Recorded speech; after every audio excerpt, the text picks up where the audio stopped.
காத்து மிகவும் பலமா வீசுது.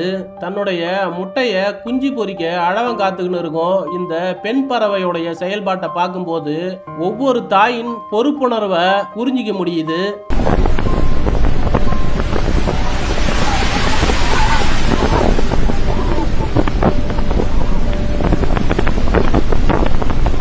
தான் ஈன்றெடுக்கும் பிள்ளைகளுடைய நலனுக்காக கருவில் இருக்கும் போதே தன்னுடைய ஆசாபாசங்களை ஒதுக்கி வச்சு பிறக்க போற குழந்தைக்காக மிகப்பெரிய தியாகத்தை செய்ய துணிந்தவள் தாய். மனிதர்களை விட மற்ற உயிர்கள் இடத்துல இப்பேற்பட்ட பொறுப்புணர்வை பார்க்கும்போது தாய்மைக்கு இருக்கிற வலிமையை வெறும் வார்த்தைகளால் விவரிக்க முடியாது என்பது மிக தெளிவாக புரிகிறது.